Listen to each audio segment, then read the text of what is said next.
నమస్తే, తెలుగు రాజ్యంకి స్వాగతం. నేను మీ సంధ్య. సినిమా ప్రపంచంలో యాక్టర్కి సంబంధించి అనేక అంశాలను ప్రజలు చూస్తూ ఉంటారు. ఆయన ఎలా నటిస్తున్నాడు, ఆయన హావభావాలు ఏంటి, క్యారెక్టర్కి తగ్గట్టుగా యాక్ట్ చేస్తున్నాడా, ఇలా పోతున్న కొద్దీ అనేక రకాల మార్పులు. ఈ నేపథ్యంలో డ్యాన్స్ కూడా సినిమాకి ప్రామాణికంగా మారిన సందర్భాలను కూడా మనం చూడడం జరిగింది. అయితే డ్యాన్స్ అనగానే చిరంజీవి గారికి ముందు, చిరంజీవి గారి తర్వాత అన్నది ఇప్పటి జనరేషన్కి బాగా తెలిసిన విషయం. కానీ చిరంజీవి గారి కంటే ముందు డ్యాన్స్ని మన తెలుగు సినిమా ఇండస్ట్రీలో టాలీవుడ్ హీరోలో ఏఎన్ఆర్ గారు అద్భుతంగా చేసేవారని ఎంతమందికి తెలుసు? అసలు ఆ స్టెప్పులను తెలుగు ఇండస్ట్రీకి పరిచయం చేసింది ఏఎన్ఆర్ గారే అనేసి అంటారు. దాంట్లో ఎంతవరకు వాస్తవము? మరి ఏఎన్ఆర్ గారు ఆ టైంలో వేసిన స్టెప్పులు ఆ తర్వాత కంపల్సరీగా ఎన్టీఆర్ గారు కూడా అనుకరించారు. ఆ తర్వాత మిగతా జనరేషన్లో ఉన్న హీరోలు వన్ బై వన్ తీసుకొచ్చిన ఎన్టీఆర్ గారి స్టైల్కి మళ్ళీ అప్పటికి అది వేరే అప్రిషియేషన్స్ వచ్చింది. మరి ఏంటి ఈ డ్యాన్స్లకు సంబంధించి తెలుసుకునే ప్రయత్నం చేద్దాం. దాంతోపాటు ఏఎన్ఆర్ గారు చిరంజీవి గారి కలయికలో ఎన్ని సినిమాలు వచ్చాయి, ఎందుకు అంత ఆలస్యంగా ఇద్దరు కలిసి నటించారు, అది కూడా తెలుసుకుందాం. మరి ఇది తెలియాలంటే విషయం తెలిసిన వాళ్ళు ఉండాలి కదా. చరిత్రకారులు, సినీ రాజకీయ విశ్లేషకులు చిలగడ శ్రీకాంత్ గారు మనతో ఉన్నారు. ఆయన మాటల్లో. శ్రీకాంత్ గారు నమస్తే అండి. నమస్కారం సంజయ్ గారు. ఒకప్పుడు అంటే old generation black and white సినిమాల నుంచి చూసుకుంటే నటనకు, హావభావాలకు, అసలు ఆ కథను ఎలా చెప్పారు, ఎవరెవరు నటించారు, అలాగే ఆ క్యారెక్టర్లో వాళ్ళు ఎంత ఇన్వాల్వ్ అయ్యారు, ఇది మాత్రమే చూసేవారు. సినిమా స్టైల్ మారుతున్న కొద్దీ కొత్తగా అంటే ప్రపంచం ముందుకెళ్తున్న కొద్దీ సినిమా కూడా అలాగే ముందుకెళ్ళింది. అప్పటి సినిమాలలో డ్యాన్స్ ప్రభావం ఎంతవరకు జనాలు పరిగణలోకి తీసుకునేది, తర్వాత దాని ప్రభావం ఎలా పడింది? నాగేశ్వరరావు గారు స్టెప్పులకు ఆద్యులండి. వాస్తవానికి ఫిమేల్ ఆర్టిస్టులు మీకు అద్భుతంగా డాన్స్ చేసేవాడు. రాజసులోచన గారు, ఎల్ విజయలక్ష్మి గారు, వీళ్ళేంటంటే ఎల్ విజయలక్ష్మి గారు ఉన్నారు అంటే డాన్స్ నంబర్ కంపల్సరీ అనమాట. ఆవిడ ఉన్నారు సినిమాలోనంటే. తర్వాత మీకు రాజసులోచన గారు ఒకరు, వీళ్ళు ఉర్రూతులు ఊపినటువంటి తారామణులు. అంటే మేల్ ఫీమేల్ రెండు డిఫరెంట్ చేసి చెప్పాలి. నాగేశ్వరరావు గారు ఏంటంటే ఆయనకి అర్థమైంది ఏంటంటే హీరో స్టెప్స్ వేస్తే చాలా బాగుంటుంది, జస్ట్ మూమెంట్స్ ఇచ్చేవాళ్ళు. అందరూ హీరోలు ఏంటంటే ఒక సాంగ్లో పరిగెట్టుకుంటూ వెళ్ళడం, కౌగిలించుకోవడం, పైట లాగడం, ఇట్లాంటి మూమెంట్స్లో నుంచి స్టెప్స్ వేయాలి అన్నది నాగేశ్వరరావు గారు దీనిలో నుంచి వచ్చి ఆయన డాన్స్ చేయడం మొదలుపెట్టారు. మొదలుపెట్టిన తర్వాత ఒక దశలో మీకు ఆ అంతస్తులని, ఆత్మీయులని సినిమాల్లో కూడా అద్భుతంగా డాన్సులు చేశారు.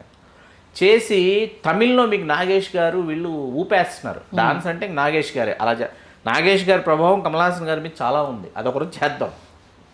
నాగేశ్వరరావు గారు ఏంటంటే దసరా బుల్లోడు, ప్రేమ్ నగర్లతో ఈ స్టెప్పులు వేయడం అనే చంగావి రంగు చీర కట్టుకున్న చిన్నది, పాటలతో కడవెత్తుకొచ్చింది కన్నెపిల్ల, వీటితో ఏంటంటే ఇంకా నాగేశ్వరరావు గారి పాటలకి డ్యాన్సులు వేయటం, రికార్డింగ్ డ్యాన్సులు కూడా అప్పుడే ప్రారంభమైనాయి. 60 నుంచి ప్రారంభమైన వాటిలో ఈ నాగేశ్వరరావు గారి పాటలు, ఈ రాజసులోచన గారి పాటలు, ఎల్ విజయలక్ష్మి గారి పాటలు ఎన్ని ఉండేవి 60స్లో. ఈ 70స్కి నాగేశ్వరరావు గారు చాలా ఉద్ధృత స్థితికి తీసుకెళ్ళిపోయిన తర్వాత తప్పనిసరి పరిస్థితుల్లో రామారావు గారు, కృష్ణ గారు వీళ్ళందరూ కూడా డ్యాన్స్ వేయడం మొదలుపెట్టారు. కృష్ణ గారు ఏ స్థాయిలో డ్యాన్స్ చేశారంటే చాలామంది అధ్యయనం చేయలేదు. ఆయన మీకు చుట్టాలున్నారు జాగ్రత్త అని ఒక సినిమా ఉంది, ఎంబాలయ్య గారి దర్శకత్వంలో, అమృత ఫిలిమ్స్.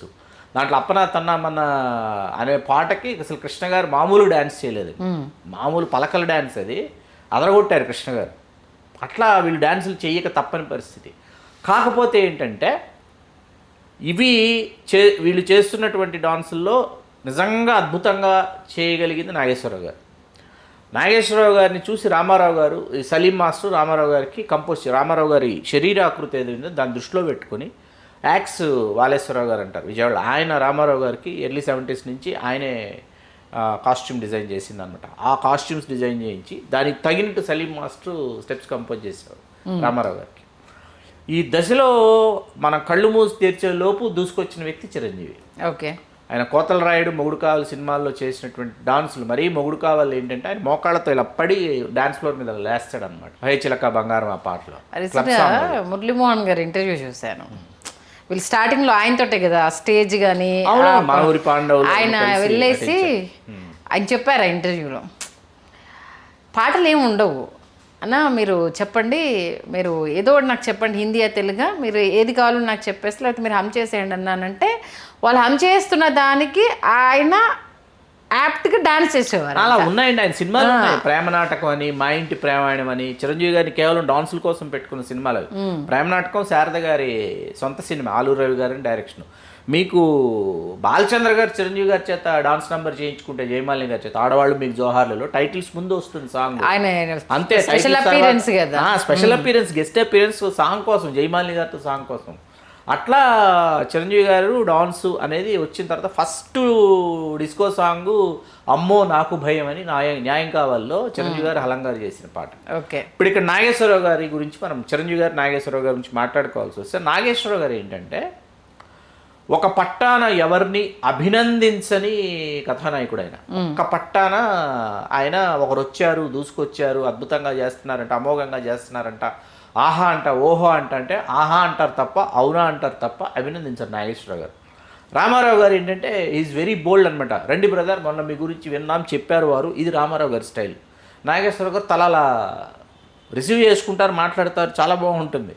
కానీ చాలా బాగా చేసావంట, మొన్నే చెప్పారు నాకెవరు, అలా ఉండదు. నాగేశ్వరరావు గారు తెలిస్తేనే, నాగేశ్వరరావు గారు చూస్తేనే దాని గురించి స్పందిస్తారు ఆయన. లేకపోతే నాకు పలానాళ్ళు చెప్పారు ఆయన బాగా చేసావని అనరు నాగేశ్వరరావు గారు. అది ఆయన నేచరు. ఆ తొలినాళ్లలో ఎందుకో నాగేశ్వరరావు గారు చిరంజీవి గారు కలిసి నటించడం కుదరలా. కానీ చిరంజీవి గారి ఎదుగుదల నాగేశ్వరరావు గారికి అర్థమవుతుంది. అంటే భవిష్యత్తు లేకపోతే తెలుగు సినిమాని మరొక మలుపు తిప్పాడు చిరంజీవి అనేది నాగేశ్వరరావు గారికి అర్థమైపోయిన తర్వాత అందుకే విజయబాబు నాయుడు గారు వీళ్ళు మగమహారాజు 100 days ఫంక్షన్ నాగేశ్వరరావు గారిని ఆహ్వానించారు. మీరు వచ్చి షీల్డ్లు ఇవ్వాలి, మీరు వచ్చి అభినందించాలంటే నాగేశ్వరరావు గారు వచ్చేసారు. నాగేశ్వరరావు గారు వచ్చేందుకు నాగేశ్వరరావు గారు వస్తారా అని ఒక సందేహం. రామారావు గారు అప్పటికే చిరంజీవి గారికి Tayaramma Bangarayya, first 100 days shield అవన్నీ రామారావు గారితో అప్పటితో చిరంజీవి గారి కొనసాగుతున్నారు. పెళ్లి పెద్దల్లో రామారావు గారు ముఖ్యులు. నాగేశ్వరరావు గారు మగమహారాజు 100 days ఫంక్షన్కి వచ్చిందంటే చిరంజీవి గారి కాన్ఫిడెన్స్ లెవెల్స్ పెరిగాయి. నాగేశ్వరరావు గారు వచ్చారు ఫంక్షన్కి. క్రమశిక్షణ ఉండాలి, సమయపాలన ఉండాలి, పరిశ్రమలు అవన్నీ పుష్కలంగా చిరంజీవిలో కనిపిస్తున్నాయి, మరింత భవిష్యత్తు ఉంటుంది. ఇది నాగేశ్వరరావు గారి ప్రసంగం. అయితే నాగేశ్వరరావు గారిని చిరంజీవి గారిని ఎందుకు కలిపి ఆ కాంబినేషన్ ఆ టైంలో ఎందుకు రాలేదని నాలాంటి వాళ్ళకి అనిపిస్తుంది. అట్లాగే చిరంజీవి గారు శివాజీ గణేషన్ గారితో నటించాల, భానుమతి గారితో నటించాల. శివాజీ గణేషన్ గారితో నటించాల్సిన సందర్భం ఒకసారి వచ్చిందండి. అంజి సినిమాలో నాగబాబు గారు చేసిన పాత్ర శివాజీ గణేషన్ గారు చెయ్యాలి. ఓకే. కాకపోతే ఏంటంటే శివాజీ గణేషన్ గారి ఆరోగ్యం సహకరించాల, అందుకని శివాజీ గణేషన్ గారు నటించలేకపోయారు. అట్లా వీళ్ళు మెకానికల్ వరకు వీళ్ళ కలయిక కుదరలా. ఈ లోపు ఏంటంటే మెకానికల్ ముందు ఒకసారి ఆయన ప్రాణదాత అని ఒక సినిమా చేశారు నాగేశ్వరరావు గారు, కాటగడ్డ ప్రసాద్ గారి మీద. నాకు చాలా ఇష్టం ఆ సినిమా. అది ఫ్లాప్ అండి. ఫ్లాప్ అయిన తర్వాత ఏంటంటే కాటగడ్డ ప్రసాద్ గారు నాగేశ్వరరావు గారికి ఒక హిట్ ఇచ్చి తీరాలి అని ఫిక్స్ అయ్యారు. అది కాలేజీ బుల్లోడు. ఓకే. అయిన తర్వాత యమున కూతురు హరీష్ కొడుకు ఆ సినిమా చేసిన తర్వాత సూపర్ హిట్ అనమాట సినిమా. అయిన తర్వాత ఏంటంటే విజయవాడలో తుమ్మలపల్లి కళాక్షేత్రంలో సత్యదినోత్సవ వేడుక పెట్టి నాగేశ్వరరావు గారికి స్వర్ణ కంకణ ప్రదానం. అక్కడ చిరంజీవి గారు ముఖ్య అతిథి ఆ కార్యక్రమానికి. చిరంజీవి గారు ఆ కార్యక్రమానికి వచ్చి చిరంజీవి గారు నాగేశ్వరరావు గారికి స్వర్ణ కంకణ ప్రదానం చేసి, ఆ తర్వాత ఆయనకి రఘుపతి వెంకయ్యనాయుడు పురస్కారం వచ్చినప్పుడు, పద్మభూషణ్ వచ్చినప్పుడు అట్లా కొనసాగుతుంది. ఇది నాగేశ్వరరావు గారి పద్మభూషణ్ వచ్చింది, దాదాసాహెబ్ ఫాల్కే వచ్చింది. వాళ్ళ అనుబంధం కొనసాగుతోంది. సినిమా సంబంధిత కార్యక్రమాల్లో పాల్గొంటున్నారు. ఇక్కడ ముఖ్యంగా గుర్తు చేయాల్సింది ఏంటంటే చిరంజీవి గారు క్లబ్ సాంగ్స్, డిస్కో సాంగ్స్ ఇవన్నీ చేస్తూ ముందుకెళ్తుంటే నాగేశ్వరరావు గారు కూడా రాముడు కాదు కృష్ణుడు ఇలాంటి సినిమాలు డిస్కో సాంగ్స్ చేస్తున్నారు. ఒక లైలా కోసం ఇవన్నీ నాగేశ్వరరావు గారు ఎక్కడ నాకు పోటీ వచ్చిందని కానీ నాకంటే అద్భుతంగా చేస్తున్నారు అని కాదు, ఆయన కూడా సమానంగా స్టెప్స్ చేస్తున్నాడు నాగేశ్వరరావు గారు. వేసి బ్రేక్ డాన్స్ల సమయానికి నాగేశ్వరరావు గారు కూడా బ్రేక్ తీసుకున్నారు. ఇది ఇంకా ఇలా మనం చేయకూడదు. అలా బలవంతంగా నాగేశ్వరరావు గారు చేత డాన్సులు వేయించింది కాలేజీ బుల్లోడి సినిమా ఒకటి. దాసరి నారాయణరావు గారు మాయాబజార్ అని ఒక సినిమా తీశారు. అందులో 6 హీరోయిన్లతో నాగేశ్వరరావు గారికి సాంగ్ పెట్టారు. అప్పుడు డాన్స్ చేశారు నాగేశ్వరరావు గారు మళ్ళీ. అంతేగాని ఇంకా మనం చేయకూడదు, ఎందుకంటే మనకంటే గొప్పగా, అద్భుతంగా, ఉద్ధృతంగా చిరంజీవి చేస్తున్నాడు నాగేశ్వరరావు గారు నమ్మారు కాబట్టి. తర్వాత మెకానిక్ అల్లుడు చేశారు. మెకానిక్ అల్లుడు ఇద్దరు కలిసి అదరగొట్టారు 2 పాటల్లో. అసలు గురుడా పాటలు అద్భుతంగా చేశారు ఇద్దరు స్టెప్స్. రాజ్కోటి గారి బీట్స్కి, రాజ్కోటి గారి రిథమ్స్కి నాగేశ్వరరావు గారి స్టెప్పులు. ఆయన చిరంజీవి గారు డాన్స్ చేస్తుంటే హీరోకి బాడీ ఇంపార్టెంట్ కదా, ఏ చిన్న పార్టీ అయిపోయినా ఏంటి అసలు వీడు స్ప్రింగ్లా ఎగురుతున్నాడు, స్ప్రింగ్లా చేసేస్తున్నాడు అనేసి అని అన్నప్పుడు ఈ మధ్యకాలంలో ఓల్డ్ వీడియోస్లో ఒక ట్రెండ్ అవుతూ కనిపించింది. చిరంజీవి అద్భుతంగా చేస్తాడు అయ్యా, కాదని ఎవరన్నారు. బట్ తెలుగు ఇండస్ట్రీకి డాన్సులు పరిచయం చేసి అన్నారు. కానీ ఇక్కడ 2006లో ఏమైందంటే, సంధ్య గారు మీకు ఎవరికి తెలియని విషయం చెప్తున్నాను. చిరంజీవి గారికి పద్మభూషణ్ ప్రకటించిన రోజు సాయంత్రం అంటే మా టీవీ వాళ్ళ అవార్డు వేడుకలు, ఫిల్మ్ అవార్డ్స్ వేడుకలు. చిరంజీవి గారు ఆ వేడుకలకి తొందరగా బయలుదేరి వెళ్ళాలి. చిరంజీవి గారు, నాగార్జున గారు ఇద్దరు వెళ్ళాలి, కలిసి వెళ్ళాలి ఇద్దరు. నాగేశ్వరరావు గారు వస్తున్నారు. కాంచనమాల గారిని, కాంచన గారిని ఆవిడని బెంగళూరు నుంచి తీసుకొచ్చారు. షావుకార్ జన్ గారు చాలామంది ఉన్నారు. ఆ రోజు ఆ కార్యక్రమానికి నేను కూడా హాజరయ్యా. అయిన తర్వాత నాగేశ్వరరావు గారు ఆయన ప్రసంగంలో మాట అన్నారు, ఇవాళ చిరంజీవికి పద్మభూషణ్ వచ్చింది, మళ్ళీ నాకు పద్మభూషణ్ వచ్చినట్టు ఉందన్నారు నాగేశ్వరరావు గారు. చాలు కదా అని.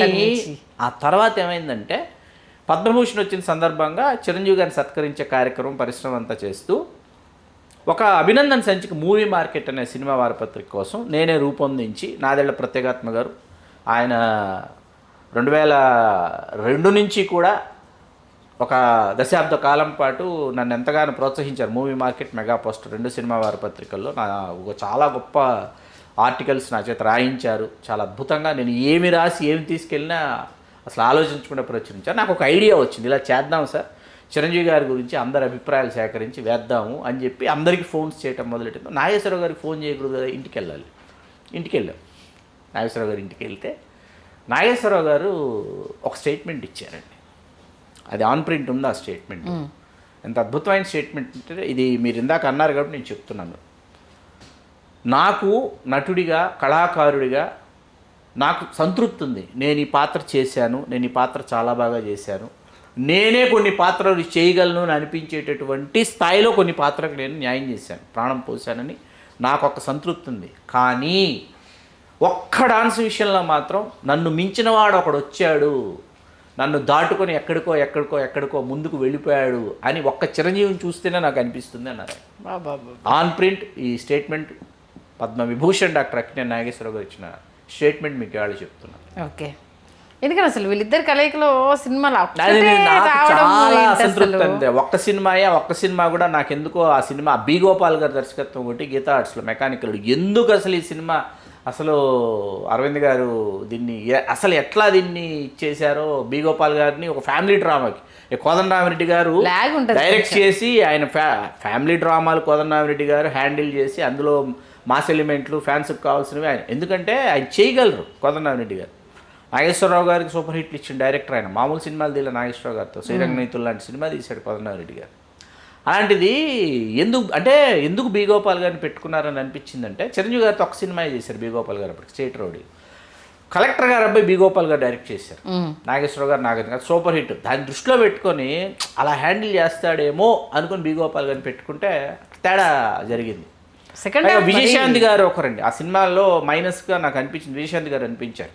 ఎందుకంటే అప్పుడు విజయశాంతి గారు ఏంటి, ఆవిడ హీరోతో సరి సమానంగా పాత్రలు చేస్తూ ఆవిడ నటించాలా వద్దా, నేను నా మీదే సినిమా ఉండాలా వద్దా అనుకునేటువంటి పరిస్థితుల్లో చిరంజీవి గారికి విజయశాంతి గారికి మధ్య ఏదో అగాధం ఏర్పడింది అని అనుకుంటున్న సమయంలో అరవింద్ గారు బలవంతంగా విజయశాంతి గారిని తీసుకొచ్చి సినిమాలో పెట్టేటప్పటికీ అది కూర్చోాలి మెకానికల్లో.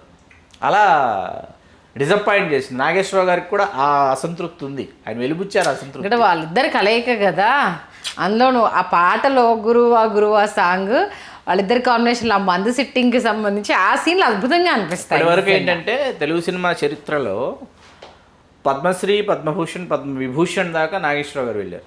పద్మశ్రీ కాకుండా వెంటనే పద్మభూషణ్ అందుకుంది చిరంజీవి గారు. పద్మవిభూషణ్ అందుకున్న కళాకారులు చిరంజీవి గారు. మరణానంతరం బాలసుబ్రహ్మణ్యం గారు పద్మవిభూషణ్ ఇచ్చారు, అది వేరే సంగతి. నటులలో, కళాకారులలో, హీరోలలో, కథానాయకులలో ఒక అక్కినేని నాగేశ్వరరావు గారు, ఒక చిరంజీవి గారు, వీరిద్దరికే పద్మవిభూషణ్ పురస్కారం ఉంది. అవును, అది మనం గుర్తుపెట్టుకోవాలి. నిజంగా అందులో ఇప్పుడు ఆ మహానుభావుడు మన మధ్య లేరు కాబట్టి ఆయనకి నివాళిగా, పైగా ఈ సంవత్సరం అక్కినేని నాగార్జున గారు నటించిన 100వ సినిమా విడుదల కాబోతున్న నేపథ్యంలో ఈ చర్చ చేసాం మనం. ఖచ్చితంగా దాని గురించి కూడా మనం మాట్లాడుకుందాం. తప్పకుండా మాట్లాడుకుందాం. మంచి విశ్లేషణ ఇచ్చారు. థ్యాంక్ యూ శ్రీకాంత్ గారు. ధన్యవాదాలు సంధ్య గారు.